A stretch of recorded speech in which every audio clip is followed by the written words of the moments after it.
without the redistricting changes, Texas literally blows away all the Democrat states with how close it is to parroting the exact amount of Democrats and Republicans in voting for Trump with districts and the percentage of representation they have. Texas is a shining example of how it should be done. And even after the redistricting, which I'll explain in a minute, is totally, totally legal and very necessary right now, not to wait. With the redistricting, it will still be much more accurate to the vote count overall for president with representation with congressmen in Texas, way better than Illinois and these Democrat states after the redistricting. Watch this. Trump received in Illinois 44% of the vote in 2024. Yet, 44% Trump. Yet 82% of congressional representation in Illinois is Democrat. 44 Trump, 82 Democrat. That is a 38% gap, a 38% deficit in representation. Look at Texas compared to that. Texas right now, before the redistricting, is literally within 10 points.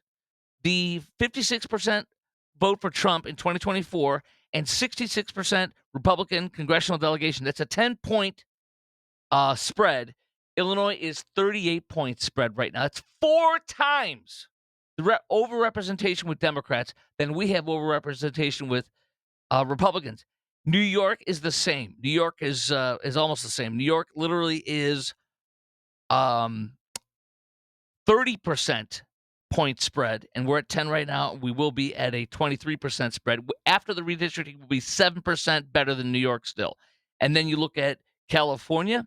This is astounding. California has almost a 50%, it's like 47% spread, 47%. So it's 38 for Trump, 83, you got 83% Democrat vote in Congress for congressional representation. Now, after the Texas shift in the redistricting, which we're going to do, and we must do, I'll get into that in a second. Then it'll go from a 10-point spread, which is it's so close in parity, to a 23-point spread. So that's what we're gonna have. Once the redistricting is done, it'll be 23% difference between the votes for Trump and the representation in Republicans. But after that, that'll still be 15% better than Illinois after the redistricting. That's how rigged Illinois is.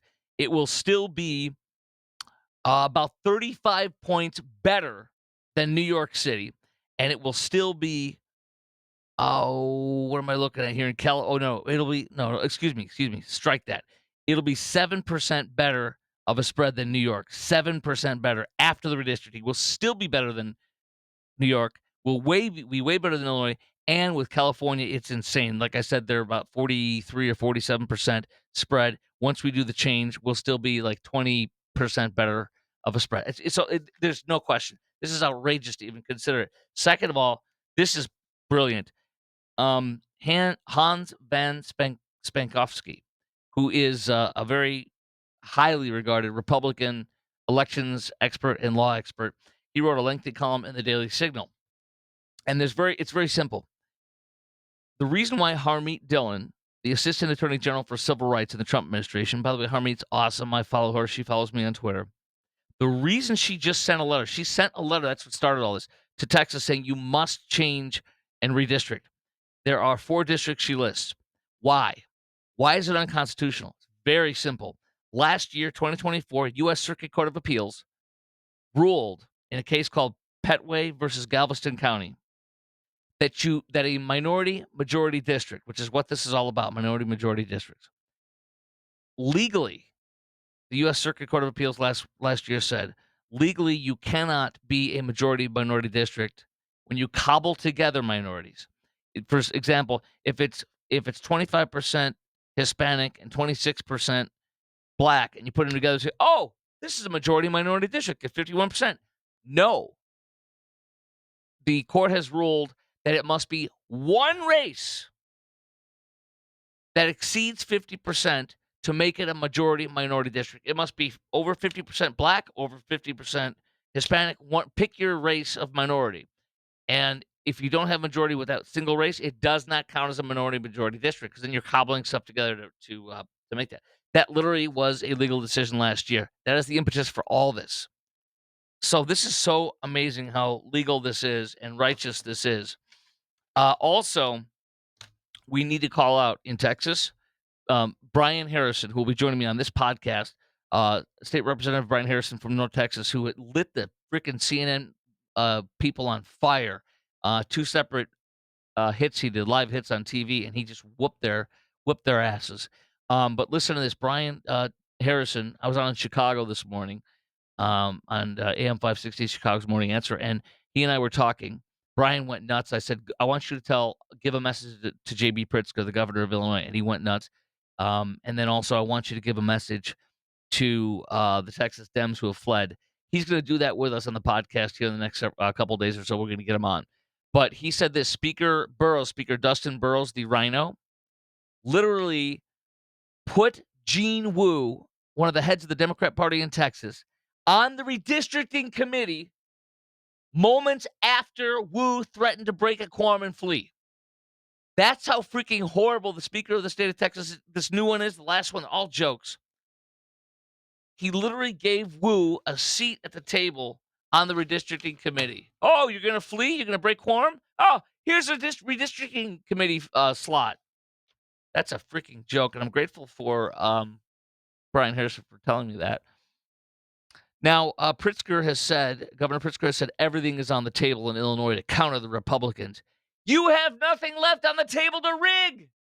You have over-rigged everything. And Pritzker, by the way, lied.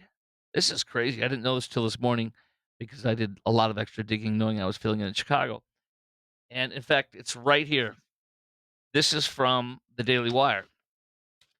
Pritzker, in 2018, for his first campaign for governor, said we should amend the Constitution to create an independent commission to draw legislative maps. But in the meantime, I would urge Democrats and Republicans to agree to an independent commission to handle creating a new legislative map. In January 2021, he reiterated that promise and said, through a spokesperson, he has been clear he will veto a partisan map. But then 3 months later, April 2021, he changed his mind. He lied. He lied about it all. So he lied beforehand before he got elected. He lied after he got elected. And then he rigged it. He's a liar and a thief and a cheat, and he knows it. And the level of acting from this clown is astounding. Now, this is one more thing. Governor Greg Abbott said this. This is very interesting. He said, we know for a fact in the state of Texas there's more than a dozen Democrats hiding out in this state right now. And he says, and that's where we have jurisdiction in the state to execute those civil warrants to arrest and bring these Democrat representatives into the quorum and to force them to be sitting in there so they could make a quorum and vote. And so Governor Greg Abbott is, in addition to the FBI going after them in Chicago, which I'll get to in a second, and in New York and Boston, he literally said that the Texas Rangers, the Sergeant at Arms, all those folks are working on hunting them down and finding them.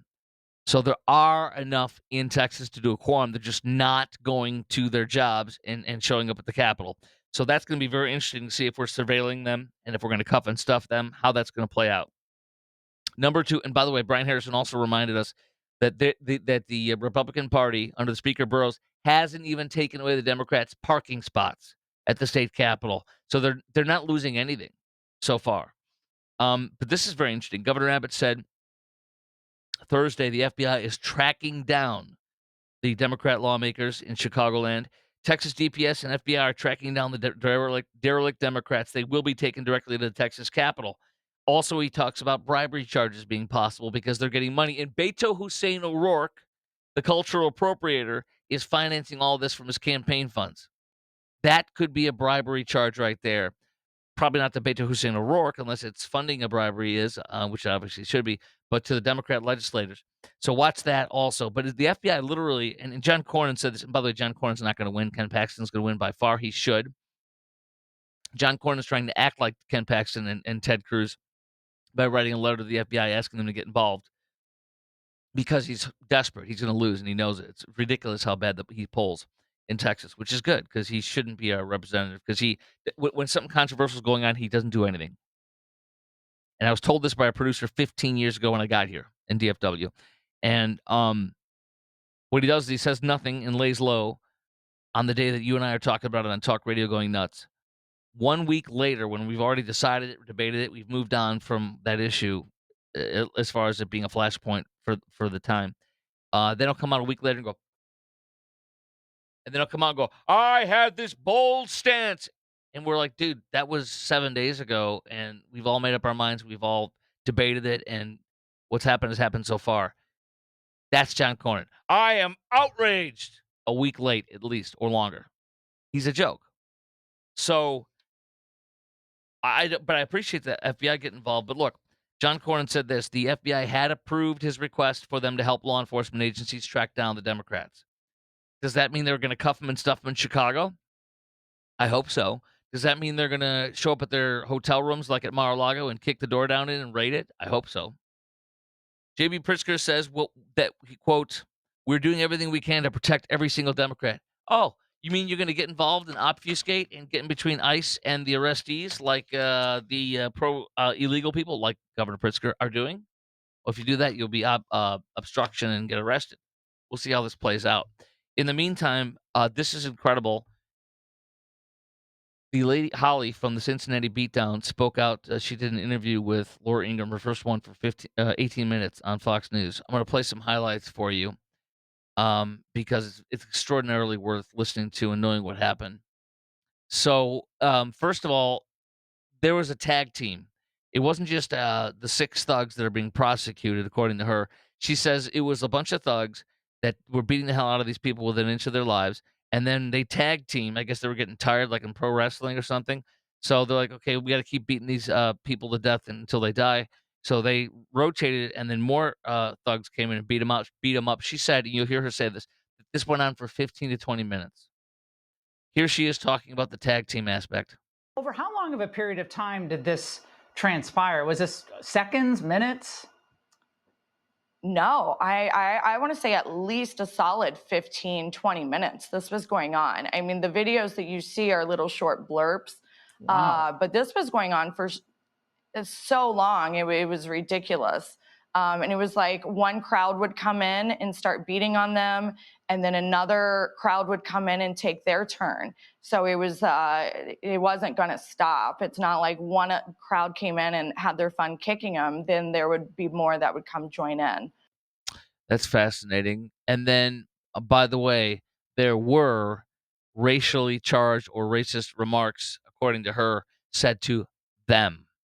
There were some comments about, white people shouldn't be out here, or we're going to go night-night, you white bleep words. And so, definitely it was a little scary. And then when they started circling, there were, it was just an attack that should have never happened.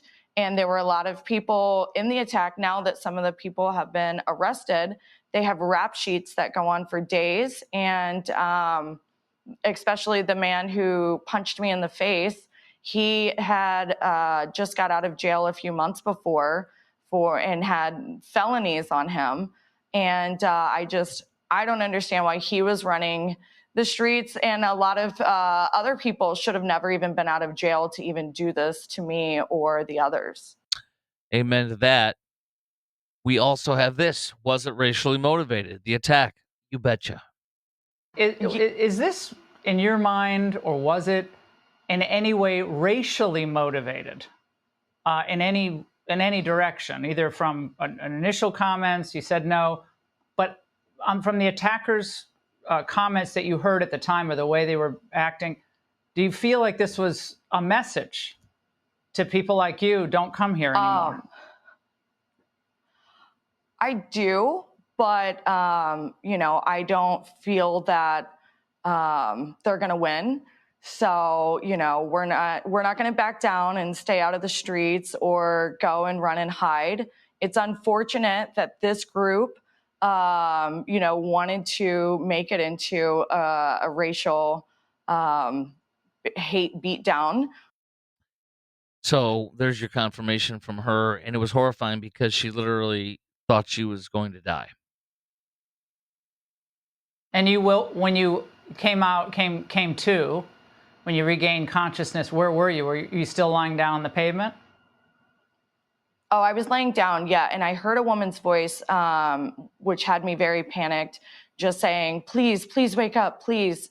And I had no idea what was going on. But when I go back and watch the video, it appears that there were a few people who were trying to run at my body as I was knocked out. I feel like they were coming to also curb stomp my face like they did to some of the others, and she had protected me.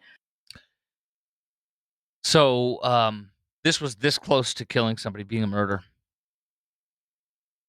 A sixth suspect was finally arrested. A sixth suspect. She was taken into custody, I believe, late yesterday or yesterday afternoon, Thursday. She was smiling in court, smirking and pursing her lips. And her attorney said, Judge, she is the sole caretaker of a 6-year-old child. That's your problem. You're a thug, and you almost killed this woman. She was the one in a bodysuit, a white bodysuit that was stomping and came in to make sure she attacked, and she mercilessly continued to attack. These are vile, sick thugs. Oh, by the way, the Trump Justice Department is investigating, and I pray they do find what we all believe is true, that it's a hate crime, and prosecute this to the fullest extent of the law, and because they're going to nail him more than Hamilton County, which is Cincinnati, will do. You know it, and I know it. One of the man that was beaten within almost death. And by the way, the white guys that were being beaten were Russians. She believes they had a Russian accent. Let me read on or play on. This is Holly talking about in the Cincinnati Beatdown how one of the guys on the ground, you couldn't hear it on the video, but she heard him. He was crying to God. And when I realized the police weren't going to come, I could hear someone, the man that I jumped in front of, literally crying to God, please God, somebody save me, somebody help me. It was the third time he had been knocked down and kicked in his face over and over. Somebody had told me 57 times. They had counted through all the videos. It's unreal. Holly also, her kids are going through a lot. One of her children saw the video of her getting beaten, and she, without knowing it was her mom. One of her friends sent her the video before mom could tell her. Oh, it is traumatizing. I know my 5-year-old can't stop crying. Every time she would look at me, she'd give me hugs and kisses and say, Mommy, I have to kiss your face because every time I look at it, it makes me sad. My oldest daughter told me last night, she said she thinks she needs therapy because she's not okay. She's very traumatized because she did unfortunately see the video. Somebody sent it to her, and before I had a chance to warn her, there might be a video out there. That's sick. She has neurological damage that is permanent. She had suffered a very severe concussion. She has been hospitalized twice. She cannot handle her finances right now. She cannot be left alone because of her physical and mental damage and trauma. And she is constantly in a state of, or from time to time, is constantly going back to that moment and re-traumatized, kind of feeling she's right back in it. And I didn't fully realize the trauma that violent victims get, um, victims of serious violence get, until there was another story about a man in Cincinnati who was beaten mercilessly by thugs too. He was leaving a Reds game, walking in downtown. He was leaving a Reds game, and he was sucker punched by 3 or 4 thugs. And they were teenagers. They literally came up to him and just punched him as hard as they could, right on the side on his eye, without him expecting anything and not knowing. And he fell to the ground. And he was saying to them, he was telling them, "Oh my gosh, I can't. This is happening. This is happening. I'm in so much pain. I can't believe it." He was trying to tell them, "I can't see," and this and that, as if that would stop them. It did nothing. They beat the hell out of him more. And they kicked him to stomped on him on the ground. Hit that eye, he lost that eye. It's gone. It doesn't work anymore. It doesn't work anymore. He lost the eye.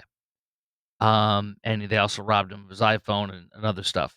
So this is gangland thuggery, and it's with impunity. And he said he's completely traumatized. He's afraid to go out. He constantly gets flashbacks, and he'll never be the same. And he's terrified of going downtown. So these are the effects of thugland in Hamilton County and in Chicago, as well. One of the things, since I was filling in Chicago this morning, was talking about is Cincinnati Chicago, or Chicago Cincinnati? Meaning, was Cincinnati worse first, or was Chicago worst, and then came Cincinnati being this bad? But I think they're both the same. For example, in Chicago, my parents used to take me and my brothers, to Magnificent Mile, to Michigan Avenue, to walk down in downtown there, with all the amazing, beautiful window displays for Christmas.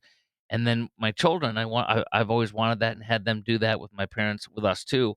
But some starting out maybe 5 years ago or 4 years ago or something, or 3 years ago, my dad and mom were like, you can't walk, and you can get totally gangland thug attacked, by these thugs. Will show up. They ride the mugger mover, the jail rail, and then they'll show up downtown out of nowhere with a thug flash mob, and beat the living hell out of people and rob them, or go loot a store. So with impunity. So that's I got a little bit more. Here's one more thing. The cops in Cincinnati totally blew the whole thing off. They literally ignored her, and they never even talked to her, took her any witness statements. She had blood all over her face, and such. They ignored her, and they ignored the victims. They just laid back on their cars and did nothing. Listen to this. Holly, they weren't interviewing anyone in that crowd to tell us what happened. What'd you see? Nothing. No, not at all. They were leaning up against their police car, and they literally had their arms crossed like this. And they were like, I don't remember the words they were saying, but just by their demeanor and their attitude, it was a disgrace. Absolute disgrace. And that's when I was like, I'm not going to stick around for this. It was so offensive on so many levels, the way we were treated. And I just remember the police officers were being very nonchalant, and they were kind of blowing us off, kind of like, okay, you were in a fight, cool. There were still 100 people on the streets. Like, there were still people gathered everywhere. And then seeing us bloody, and some of their shirts were torn, they didn't even get a statement from me. Actually, they didn't even take down my name, come to think of it. So they got a few of the others' names only because the victims were insisting that they take down their information. Yeah, so really awesome to hear from her. I'm grateful. Let me give you the latest, as of right now, which is Friday morning. Her fundraiser on Give, Send, Go has gone up to, let me refresh it, $579,000. And my prayers will get to 800,000, 900,000, or a million before, these things end up going out of the news and this and that. So, that's where Holly's at with Cincinnati. Let me also go to my favorite topic of all today, is Dildo Gate. Did you know, this is so crazy and unbelievable. Thursday morning, I'm doing a show in Phoenix, and wouldn't you know it, overnight, a guy, Wednesday night and Thursday morning, the news comes out that an 18-year-old guy was arrested for throwing a lime green dildo, or attempting to throw it onto the court in Phoenix. And when I talked about that with the folks, it was so hysterical, it was funny, and and then people are also talking about in Chicago too. Because that's what's so in Phoenix. I wake up and there's a guy got arrested for throwing it. So what happened in Phoenix, Thursday morning, we were talking about on the radio. The next day, Friday morning, I'm filling it in Chicago, and guess what happened overnight in Chicago? They had a WNBA game, and once again, somebody threw two dildos, like the count, 1, 2 dildos, were thrown onto the field, and a man was held and questioned by police. Did you throw the dildo? Did you throw the dildo? And then released. So, dude, there has now been a fourth incident, or five dildo incidents being thrown onto the court. Now, what do you do if you're the WNBA? I submit to you they should, they have the cannons, they shoot T-shirts out. Instead of dildos flying in onto the court, let's start with WNBA if they want to win and use this as a promotion. Start shooting out the dildos out into the crowd. Right? What do you think? That's hysterical. But so this is Dildo Gate. By the way, the WNBA is such a joke, and that's why these dildos are being thrown out because that's the mockery of how pathetic they are. Nobody watches them unless it's WWE and they're beating the hell out of each other, cheating and fouling, instead of actually playing a game. By the way, why don't you see any dildos thrown on NBA courts? Why haven't you seen one dildo thrown on in an NBA court? Because NBA games are real games, and they actually compete at a real level without people wearing wigs and them getting ripped off in the middle of play, etc. But or violating people and openly, flagrantly following them and attacking them like Caitlin Clark on the field. And by the way, I have no sympathy for Caitlin Clark because she's super woke, and everything that these people that are attacking her and trying to destroy her and racially charged comments and attacking her for racially charged things that are totally bogus. This is exactly who she supports. She's part of the woke mob. That's why you don't join the woke mob, because they will come for you too one day and eat you alive. So she's being eaten by her own. That's her own problem. But so in Chicago and Phoenix, there's it's like the Zapruder film. Here's a short video they happen to get at the Chicago game, Dildo Gate.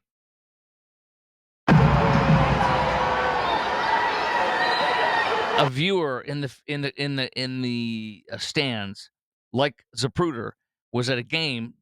Zapruder was over at the Kennedy appearance, and they both happened to be recording and caught the crime. And that was the Zapruder film for the Chicago dildo throw. Now, there's so much in here to unpack. I love that the betting markets, Poly Market, as of today, says the WNBA betting volume on dildos now surpasses the betting volume on who will win the game. They're betting on what the color of the dildo will be, what game is going to be the next dildo throw. I mean, it's the funniest thing in the world. I love this. By the way, one of the questions I've been asking in Phoenix on Thursday and in Chicago on Friday are, who is this man to you? The man who's throwing out the dildo on the court. Is he a hero? Is he a villain? Is he a criminal? Who is this man to you? But there's also, this is incredible. You can bet on the next color, the color of the next dildo to be thrown on the court at WNBA. Right now, black and brown and rainbow are at they're over 200. Like under over. I don't know how do you term this betting stuff because I don't bet stuff. White Caucasian dildo up 250, pink plus 300, purple plus 325, blue plus 1400. By the way, I've also said, we came up with this morning too in Chicago, that maybe if you can't beat them, join them. Have you can bring your dildo for an autograph session. Can you sign my dildo? Stuff like that. Now, I have one piece of audio I want to play from you from one of the news outlets covering this. This is in Phoenix, and you have a WNBA announcer and two news people having a conversation with the WNBA announcer about Dildo Gate happening in Phoenix. I don't know what's going on. It needs to stop. Yeah. First and foremost, I think that's it's really inappropriate. It's extremely inappropriate. It's also, it's putting people in danger. Yeah. Whether we want to, discuss how is a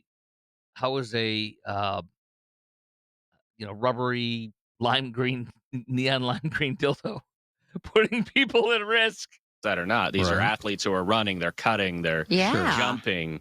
Exactly right. It's very inappropriate and very unhygienic. Well, that's one of our top.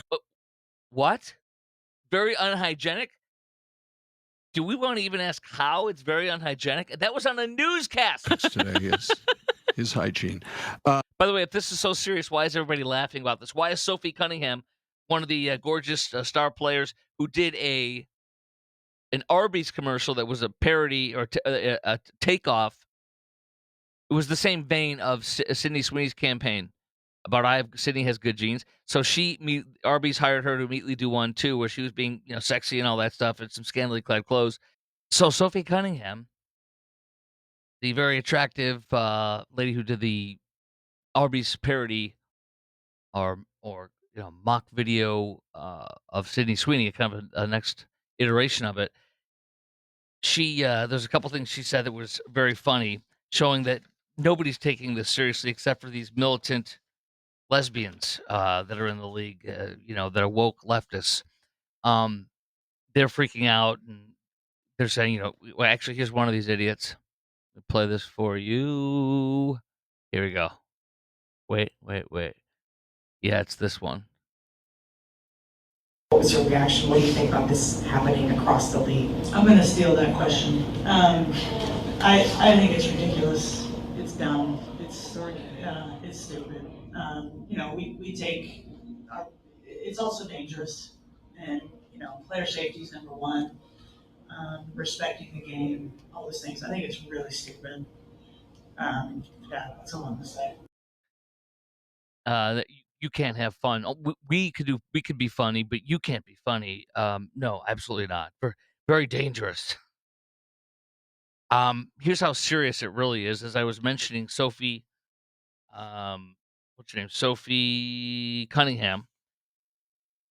Her mom usually texts her before the game and says, good luck or whatever. She says, my mom, instead of saying, hey, good luck, like with her text before the game, she says, watch out for flying dildos tonight. Yeah, they're so serious. This is so serious. You can't be doing this. And we're arresting people? Get out of here. She also tweeted this. Cunningham also tweeted this. Stop throwing dildos on the court. You're going to hurt one of us. And then later on, she tweeted, this did not, all caps, not age well. You think? Now, this is what's awesome. The WNBA also said any spectators throwing objects onto the court will face at least a 1-year suspension, 1-year ban, at least a 1-year ban, and prosecution from law enforcement. A 1-year ban from going to WNBA games? Oh, is this a punishment or a reward? I haven't gone to one, and I'm not going to go to one ever. Now, one more thing. This is possibly the best point of all this. You have people in the WNBA saying this in the Chicago Sun-Times report. Again, the latest one that happened was in Chicago Thursday night, twice. But the on USA Today, earlier, they were talking about this is a bizarre byproduct of a league going mainstream. Chicago Sun-Times was claiming in USA Today, we've come to the point where people are using our games to get publicity, said a guard from the Chicago Sky. We weren't doing that 2 years ago, 5 years ago. In other words, wow, WNBA is so huge that people are throwing dildos at us. What? We're so big that people are throwing dildos. If you're so big, the NBA is probably 1,000 times bigger than you guys are. Monetarily, ratings, crowds, everything, ticket purchases. Nobody's throwing dildos there, but yet the WNBA is saying we're so successful that people are throwing dildos at us. How does that make any sense? It doesn't, but it sure is funny, huh?